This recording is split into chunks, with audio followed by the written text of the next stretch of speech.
জাপানি দার্শনিকেরা বলেন আমাদের তিনটি মুখ আছে। একটি যেটা আমরা দুনিয়ার সামনে দেখাই, আমাদের মুখোশ, আমাদের প্রকাশ। দ্বিতীয়টি যেটা আমরা পরিবার আর প্রিয়জনদের সামনে দেখাই, ভালোবাসার আড়ালে থাকা আমাদের সত্যতা। আর তৃতীয় মুখটি সেটা কেউ দেখে না, এটা একান্ত তোমার, নিঃশব্দ, রহস্যময় আর সম্পূর্ণ সৎ।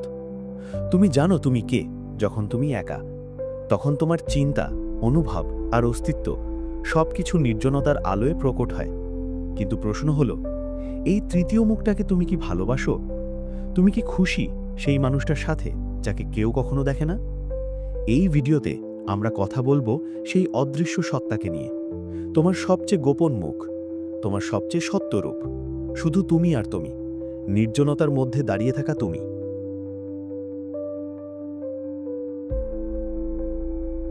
তোমার প্রথম মুখটা কি? সেটা সেই মুখ যেটা তুমি প্রতিদিন পড়ো, যেটা তুমি স্কুলে, অফিসে, পার্টিতে কিংবা সোশ্যাল মিডিয়ায় দেখাও। একটা মুখ যেটা খুব হিসেব করে বানানো, যেটা তুমি ভাবো সবাই এটা দেখলে আমাকে পছন্দ করবে। তুমি হয়তো বলো এটাই আমি, কিন্তু সত্যিই কি? আমরা সবাই একটা পারফেক্ট সংস্করণ বানাই নিজের, ভদ্র, স্মার্ট, আত্মবিশ্বাসী, সফল, সুন্দর। এই আমিটা আমরা এমনভাবে তৈরি করি যাতে সমাজ, পরিবার, এমনকি অপরিচিতরাও আমাদের গ্রহণ করে। আমরা প্রতিদিন একটা অভিনয় করি, আর এই অভিনয়ের নাম সামাজিক অস্তিত্ব। আমরা প্রথম মুখটা বানাই কারণ আমরা প্রত্যাখ্যানের ভয় পাই। আমরা একা হতে চাই না, আমরা চাই সবাই আমাদের পছন্দ করুক, সম্মান করুক, গ্রহণ করুক। আর তাই আমরা নিজের বাস্তব অনুভূতিগুলো চাপা দিই, ভেতরে রাগ থাকলেও হাসি দেই, ভাঙা মন নিয়েও বলি আমি ঠিক আছি। এই মুখটা দরকার পড়ে কারণ আমরা একা বাঁচতে পারি না। সমাজে ঠিক থাকতে গেলে মুখোশ পড়তেই হয়, কিন্তু এই মুখোশ যতই শক্ত হয় আমরা ততটাই দুর্বল হয়ে পড়ি ভেতরে ভেতরে। এই মুখোশটা ধরে রাখার জন্য যে মূল্য দিতে হয় তা অনেক বড়। তুমি যখন বারবার এমন কিছু দেখাও যা তুমি না, তখন একসময় তুমি নিজেকেই চিনতে পারো না। তুমি কি আসলেই এটা, নাকি এটা শুধু একদিনের অভিনয়? যদি তুমি সারা জীবন অভিনয় করো, তবে একদিন সেই মুখোশটাই তোমার চেহারা হয়ে যাবে।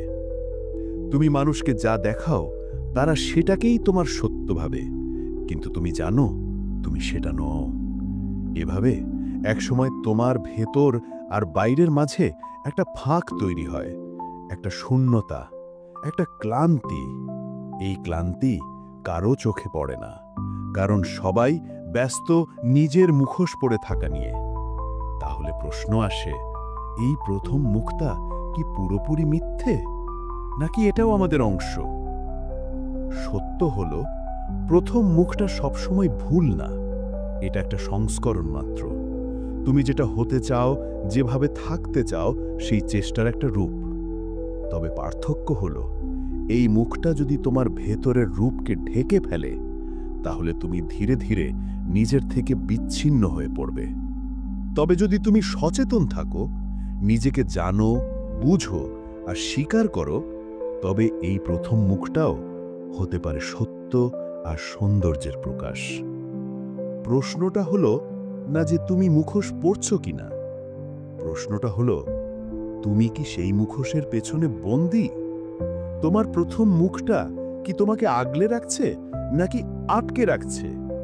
তুমি যদি সবসময় নিজের ভাবমূর্তি নিয়ে চিন্তিত থাকো, তাহলে তুমি আসলে বাঁচছ না, তুমি শুধু টিকে আছো। তুমি নিজেকে চিনবে তখনই যখন তুমি নিজের মুখোশ ছাড়াও নিজেকে ভালোবাসতে পারবে।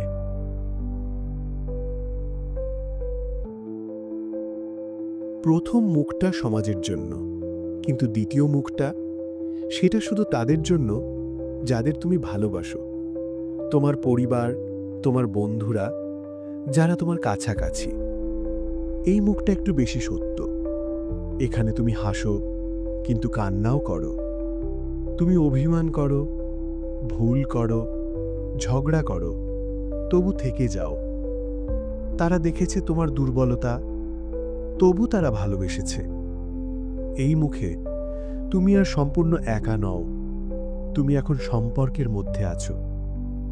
এখানে তুমি একটু বেশি স্বস্তিতে থাকো, মুখোশ একটু আলগা হয়, কিন্তু পুরোপুরি খোলে না। তুমি জানো তারা তোমাকে চেনে, তবু একটা ভয় কাজ করে।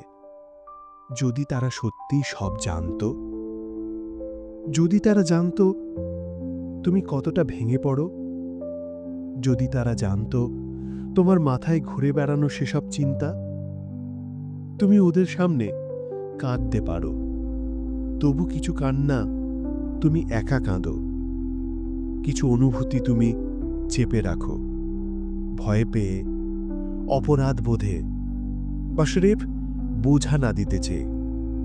ভালোবাসা যত গভীর হোক, আমরা কখনো পুরোটা খুলে দিই না।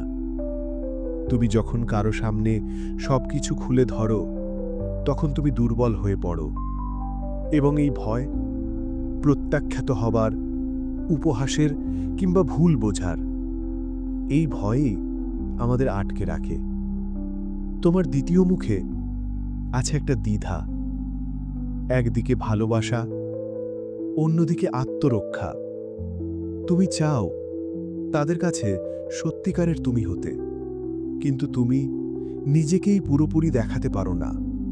তাহলে প্রশ্ন আসে, এই দ্বিতীয় মুখটা কি সত্যিকারের আমি? না, এটা আসল আমি নয়। তবে এটা মুখোশও না, এটা একটা আধা সত্য, একটা ঝুঁকির মধ্যে থাকা আত্মপ্রকাশ। তুমি এখানে বেশি খাঁটি, কিন্তু এখনো পুরোটা না।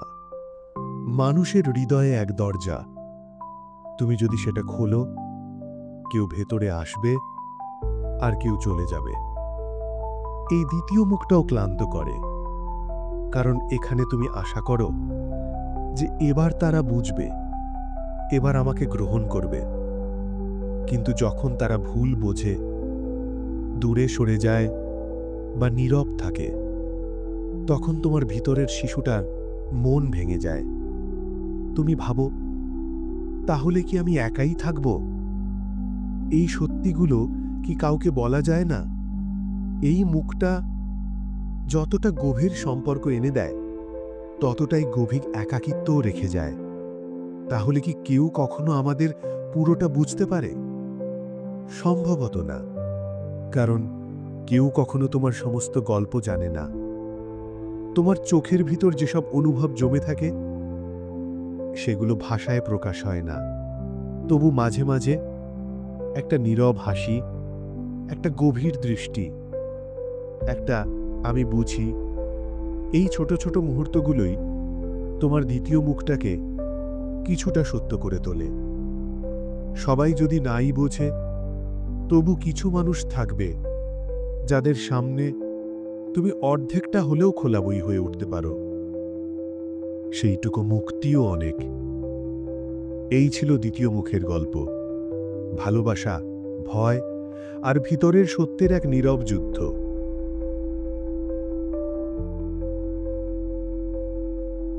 এখন আমরা এসে পৌঁছেছি সবচেয়ে গোপন, সবচেয়ে নীরব, সবচেয়ে সত্য মুখটার কাছে।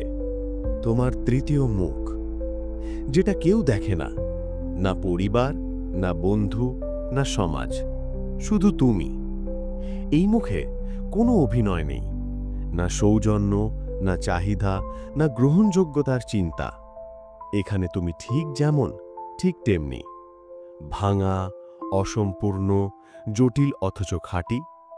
তোমার এই মুখের ভেতরে বাস করে সেই চিন্তাগুলো যেগুলো তুমি কাউকে বলো না, সেই অনুভূতিগুলো যেগুলো ভাষায় বলা যায় না, তোমার অপরাধ বোধ, লজ্জা, লুকানো স্বপ্ন, এমনকি সেই প্রশ্নগুলো যেগুলো জিজ্ঞাসা করাও সাহসের। এখানে তোমার মুখোশ নেই।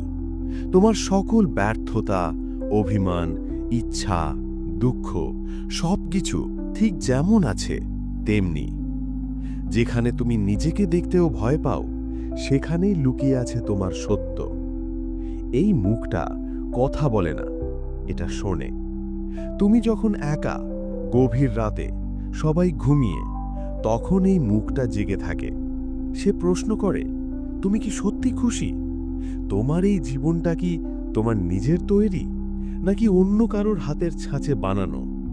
তুমি তখন কাঁদো, কিন্তু কেউ জানে না। তুমি ভাবো, কিন্তু কেউ শুনতে পায় না। তুমি নিজেকে খুঁজি, কিন্তু আয়নায়ও নিজের মুখটা স্পষ্ট হয় না। এটাই তৃতীয় মুখের অভিশাপ এবং সৌন্দর্য। এই মুখটা আমরা এড়িয়ে চলি, কারণ এখানে আমরা পুরোপুরি একা।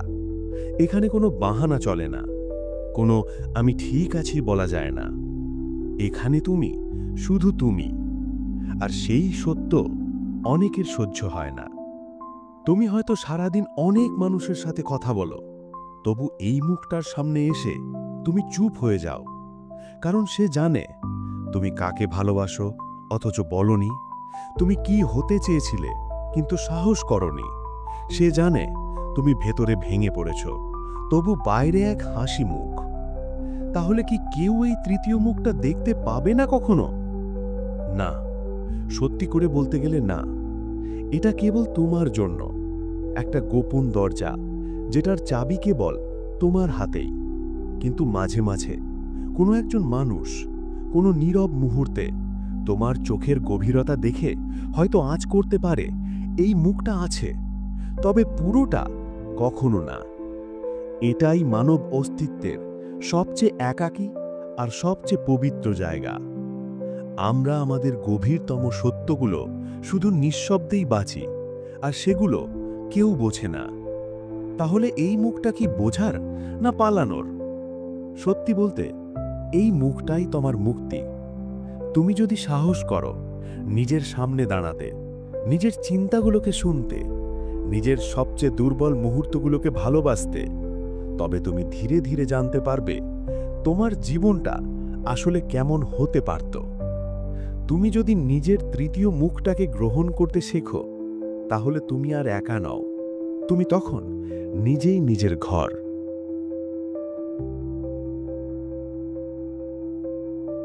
কিন্তু কেন আমরা আমাদের সেই তৃতীয় মুখটার সামনে দাঁড়াতে পারি না? কারণ সত্য সবসময় সুন্দর না। সত্য কাঁদায়, সত্য আমাদের অস্বস্তিকর করে তোলে। আর সেই তৃতীয় মুখের গভীরে থাকে এমন সব প্রশ্ন যার উত্তর আমরা নিজেই দিতে পারি না। সেই মুখে কোনো মুখোশ নেই, কোনো সাজানো প্রেজেন্টেশন নেই, শুধু অনাবৃত বাস্তবতা। তোমার গোপন লালসা, চাপা হিংসা, ভেতরের শূন্যতা, আর এমন সব ব্যর্থতা যা তুমি কাউকে বলতে সাহস পাও না। এই মুখটাই মাঝে মাঝে তোমাকে প্রশ্ন করে, তুমি কি সত্যিই খুশি? তুমি যা করছো সেটা কি তোমার জীবনের আসল মানে? তোমার প্রতিদিনের দৌড়ের গন্তব্যটা আসলে কোথায়? তবুও তুমি উত্তর দাও না, কারণ উত্তরটা সহজ না। কারণ যদি তুমি সত্যিটা মেনে নাও, তাহলে তোমার সাজানো জীবনের নাটকটা ভেঙে পড়বে। সমাজ আমাদের প্রথম দিন থেকেই শেখায়, তোমার প্রথম মুখটা যতটা সম্ভব সুন্দর করে তুলো। তুমি যেন সবসময় হাসো, পজিটিভ দেখাও, সফল হও। তোমার অবসাদ, তোমার শূন্যতা, সেগুলোকে দুর্বলতা বলে শেখানো হয়। আর দুর্বলতা প্রকাশ করা মানে পরাজিত হওয়া। তাই তুমি শিখে যাও ভেতরের কণ্ঠটাকে চুপ করাতে। চিন্তা করো না, শুধু এগিয়ে চলো। আর এই চুপ করেই তোমার তৃতীয় মুখটা ধীরে ধীরে অন্ধকারে চাপা পড়ে যায়। তবুও সে মারা যায় না, সে শুধু চুপ করে থাকে, প্রতীক্ষায় থাকে। যখন রাতে সবাই ঘুমিয়ে পড়ে, যখন ফোন বন্ধ, স্ক্রিন নিস্তব্ধ, আওয়াজ নেই, তখন সে ধীরে ধীরে সামনে আসে তোমার নিঃশব্দ কক্ষের ভিতর। সে তোমার দিকে তাকিয়ে থাকে, কোনো শব্দ ছাড়াই বলে ওঠে সেই প্রশ্নগুলো যেগুলো করলে তুমি অস্বস্তিকর অনুভব করো। আর তখনই তুমি চোখ নামিয়ে ফেলো, নিজেকে ব্যস্ত রাখো, সোশ্যাল মিডিয়া খোলো, গান চালাও, যেন কিছুতেই সে চোখের সামনে না আসে। আসলে আমরা নিজের সাথেই আর স্বস্তিতে থাকতে পারি না। নিজের নিঃসঙ্গতা এখন ভয়ের মতো লাগে, যেন নিজের ছায়াই আমাদের ধাবা করে। কিন্তু প্রশ্ন হলো, এই মুখ তো লুকিয়ে রাখলেই কি সেটা মরে যায়? না, এই মুখটা কোনো সোশ্যাল প্রোফাইল না, এটা একটা আত্মার দর্পণ, যেটা কেবল তোমার চোখে দেখা যায়। তোমার ভেতরের সেই সত্যিকারের তুমি, সে কোথাও হারিয়ে যায় না। সে শুধু চুপ করে অপেক্ষা করে সেদিনের জন্য, যেদিন তুমি আর অভিনয় করবে না, যেদিন তুমি সাহস করে বলবে, হ্যাঁ আমি জানি আমি কে, আমি জানি আমি ভাঙা, তবু আমি সত্য। তোমার মুক্তি সেই মুখের মাঝেই লুকিয়ে আছে। আর এই মুক্তি তখনই সম্ভব যখন তুমি নিজের সামনে দাঁড়াতে পারবে, কোনো অভিনয় ছাড়াই, কোনো ভয় ছাড়াই।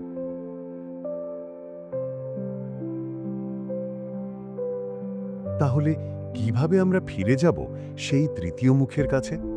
কিভাবে নিজের সত্যিকারের রূপটাকে আবার খুঁজে পাব? প্রথম ধাপ, চুপ থাকা শিখো। নিজেকে ব্যস্ত রাখা মানেই তুমি নিজের থেকে পালিয়ে যাচ্ছ। কিন্তু যখন চারপাশের সব শব্দ থেমে যায়, তখন তোমার ভেতরের শব্দটা শোনা যায়। নিজের সঙ্গে সময় কাটাও, স্ক্রিন ছাড়াও, জার্নাল করো, হাঁটো, একা সিনেমা দেখো, একা কফি খাও। তোমার চিন্তাগুলোকে ভয় পেও না, ওগুলোই তোমার সত্যিকারের সঙ্গী। নিজের সত্তাকে জানার প্রথম ধাপ, নিজের থেকে পালানো বন্ধ করা। দ্বিতীয় ধাপ, সত্য বলা শেখো। অন্যদের না হোক, অন্তত নিজের সঙ্গে। সব ভয়, সব ইচ্ছা, সব ব্যর্থতা, সব কিছুকে নিজের সামনে খুলে ধরো। তোমার তৃতীয় মুখটা তোমার কোনো বিচার করে না, সে শুধু চায় তুমি তাকে দেখো। তৃতীয় ধাপ, ক্ষমা করো নিজেকে। আমরা সবাই ভেঙে পড়ি, ভুল করি, লুকাই, কিন্তু সেই ভুলগুলো আমাদের অংশ। তোমার অতীত মানেই তোমার অভিশাপ না, তা তোমার গল্পের অংশ মাত্র। তুমি ধীরে ধীরে নিজের ভেতরের মানুষটার দিকে ফিরতে পারো। প্রতিদিন একটু করে, একটা সৎ প্রশ্ন, একটা নীরব সন্ধে, একটা স্পষ্ট উত্তর। তোমার তৃতীয় মুখটা অপেক্ষা করছে। তোমার সেই সত্যিকারের তুমি, সে কিন্তু কোথাও যায়নি। সে শুধু চায় তুমি একবার তাকে ফিরে ডাকো। নিজেকে জানো, কারণ তুমি যদি নিজেকে চিনতে না পারো, তাহলে দুনিয়ার বাকি সবকিছু জানার মানেই বাকি।